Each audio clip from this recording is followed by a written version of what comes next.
Hello friends, आज हम geography का चैप्टर फर्स्ट पढ़ेंगे। तो पिछली बार हमने इधर तक छोड़ा था, तो आज हम इधर से पढ़ेंगे। Lithosphere is the solid crust of the heart top land of the earth. Lithosphere सबसे hard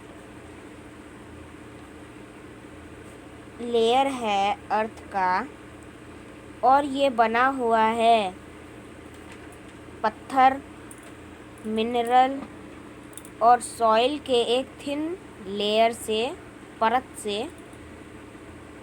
it is an irregular surface with various landforms such as mountain, plateau, plains, valleys। और ये बना है माउंटेन, प्लेट्यू और plain और valleys, अलग तरह के लैंडफॉर्म है इधर। Landform are found over the continent and also on the ocean floor.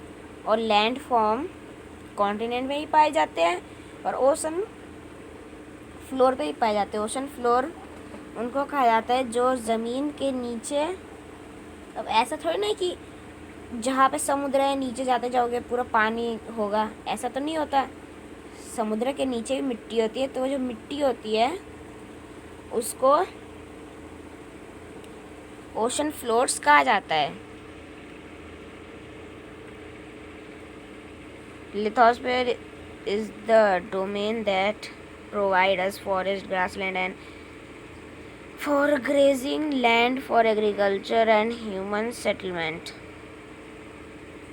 Lithosphere हमको जंगल देता है, घास के मैदान देता है और जानवरों को खाना खिलाने के लिए घास के लैंड देता है, और एग्रीकल्चर के लिए ज़मीन देता है, और अलग तरह के ह्यूमन सेटलमेंट्स देता है। और ये एक मिनरल वेल्थ है।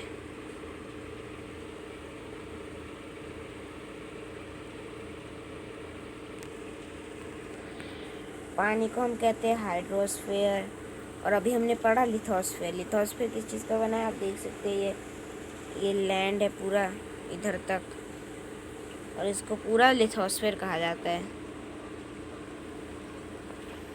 और हवा को कहा जाता है एटमॉस्फेयर। एटमॉस्फेयर ये पूरा हवा है जो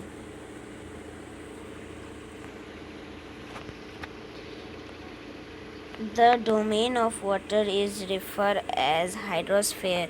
और पानी के डोमेन को हाइड्रोस्फीयर कहा जाता है। और पानी में बहुत तरह के सोर्स हो, पानी के अलग अलग तरह के सोर्स होते हैं, जैसे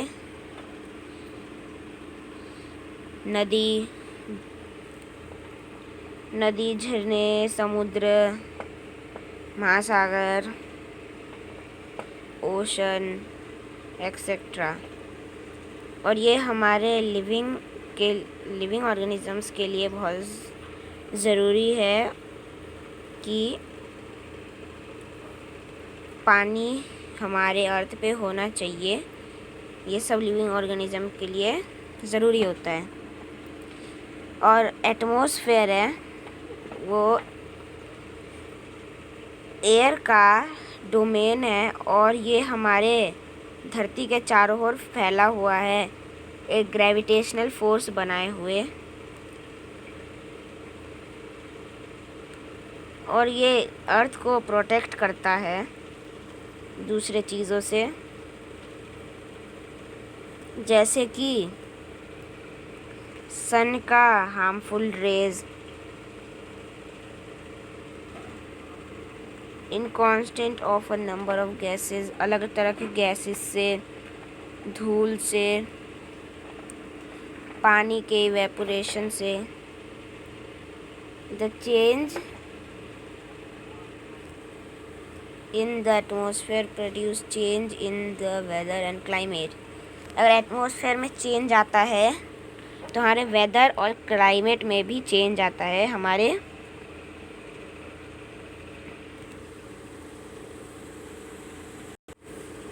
मौसम में भी चेंज आता है। What is ecosystem? इकोसिस्टम क्या है?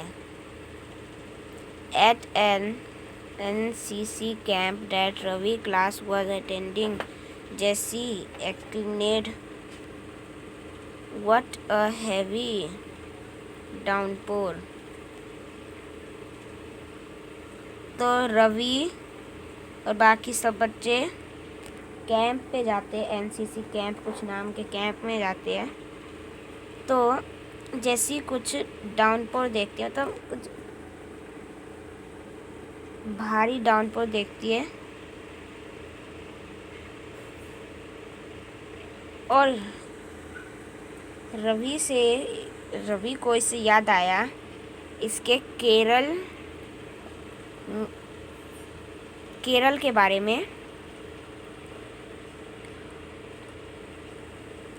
तुम्हें भी देखना चाहिए कि केरल में कैसे कैसे पोर है, pour and pour and pour over the lush green field and coconut plantation.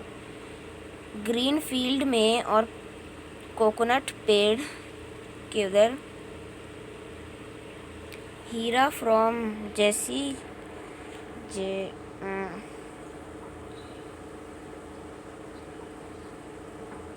जिसाल्मर exclaimed, "We get no rain. We see only khikar and sand as far as the eye can see. But you also find camel," said Ravi. लेकिन जेसी ने कहा कि उनके उधर जो climate होता है, उधर बारिश नहीं होती, हर जगह सूखा सूखा सैंड होता है, पूरा सूखा होता है। और आँखों से अगर देखोगे तो ज़्यादातर आपको कैमल ही दिखेंगे। रवि ने कहा पॉन्ड इकोसिस्टम, ये पॉन्ड का इकोसिस्टम है।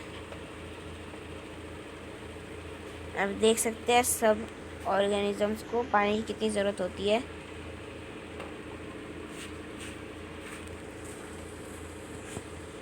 हीरा से now just not just camels. Heera ने कहा सिर्फ कैमल ही नहीं, if you visit our desert you will see snake, lizard and many insect too. और अगर आप हमारे डेजर्ट में घूमने आओगे तो आपको सांप, छिपकली और कीड़े भी दिखेंगे। Ravi wondered why do the animal, the vegetation and the people live vary from place to place? Are they all related to each other? तो रवि ने सोचा कि एनिमल, वेजिटेशन और पीपल का वेजिटेशन एक ही जैसा होता है ज़्यादातर। पीपल अलग अलग जगहों पे रहते हैं, तो क्या हम सब एक दूसरे से रिलेटेड है? हाँ, टीचर ने कहा सब प्लांट, एनिमल और इंसान एक दूसरे पे डिपेंड रहते हैं अपने सराउंडिंग में। Often they are also independent on each other. This relation between the organism as well as the relation between the organism and their surrounding an ecosystem। और ये रिलेशन ऑर्गेनिजम्स का अपने सराउंडिंग इकोसिस्टम में है।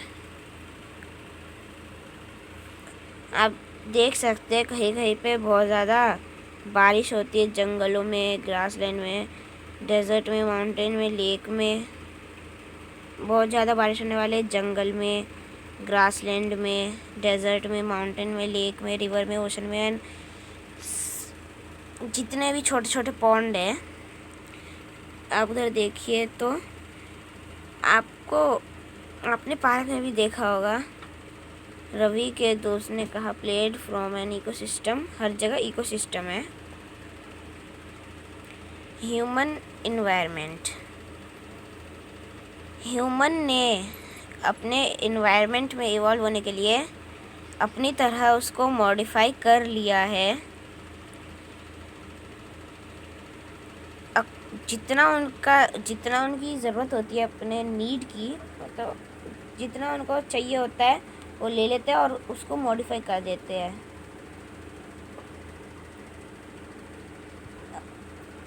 Earliest human adept themself to natural surrounding, human अपने आप को natural surrounding में नहीं अडेप्ट कर सकते। They led a simple life and fulfil their requirement, उनको एक सिंपल लाइफ जीना अच्छा लगता है और वो अपना रिक्वायरमेंट फुलफिल करना चाहते हैं अपने नेचुरल सराउंडिंग से। With time need grow and become more varied, humans learn new way to use and change environment. They learn to grow crops, domesticate animal and lead a settled life. The wheel was invented, surplus food was produced, better system emerged. Better system क्या होता है? Trade start and commercial development, trade करना better system है। Industry revolution enable large scale production, transportation become faster, और revolution scale transportation ये सब faster हो गए। Information revolution made communicate easily and speedily across the world, पहले ज़माने में लोगों को एक दूसरी जगह जाना पड़ता था, फिर उधर जाके बातें करनी पड़ती थी। अब हम एक दूसरी जगह से हम हर जगह से कम्युनिकेट कर सकते हैं बहुत आसानी से। जैसे आप अभी सोचो किसी सिटी में है और आपको अगर गांव में किसी से बात करनी है और आपका गांव ज़्यादा दूर है, तो आप फ़ोन पे उनको कॉल कर सकते हैं या फिर वीडियो कॉल करके कांटेक्ट कर सकते हैं उनसे। पहले ज़माने में ऐसा नहीं होता था। पहले ज़माने में सब लोग चल चल के जाते थे, राजा महाराजा, कुछ ऐसा सब बना होता है ऐसा, इधर ऐसे दो लोग ऐसे ले जाते हैं, ऐसे करके ले जाते सब लोग, फिर ऐसे करके राजा ऐसे जाते थे, वरना बाकी लोग ऐसे पैदल पैदल चले जाते थे।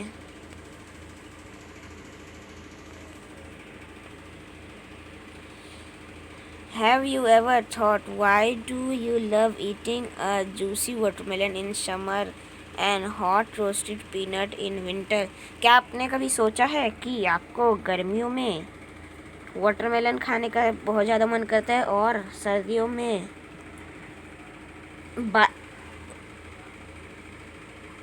भुने हुए बादाम खाने में भी आपको बहुत अच्छा लगता है? आप जानते हैं ऐसा क्यों होता है? क्योंकि a perfect balance is necessary between the natural and human environment. क्योंकि एक परफेक्ट बैलेंस रहना चाहिए ह्यूमन और नेचुरल इन्वायरमेंट में। Human must learn to live and use their environment in a harmonious way. Human को लर्न करना चाहिए environment के बारे में और हारमोनियस वे के बारे में।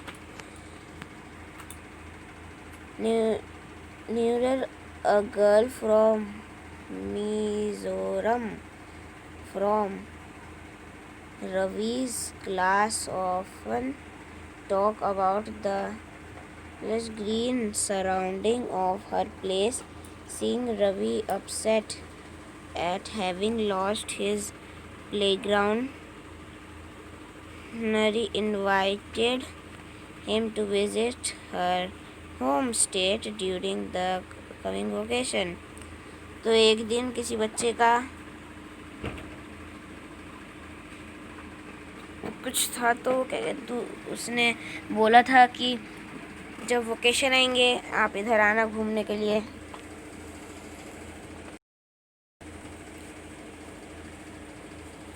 Ravi teacher asked the student to draw the landscape, house and activity of the people and place they visit during the holiday.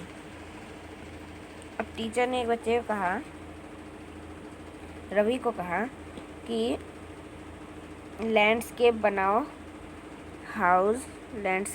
House बनाओ, एक्टिविटीज़, पीपल जो एक्टिविटी करते वो बनाओ जो आपने हॉलीडेज़ में देखा होगा.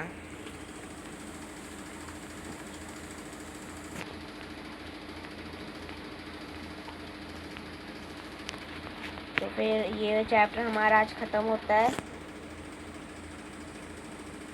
अगर आपको वीडियो अच्छे लगा तो इस वीडियो को लाइक करिएगा, शेयर करिएगा और सब्सक्राइब कीजिएगा. इसे क्वेश्चन आंसर हम इसके अगले वीडियो में करेंगे. Thank you for watching.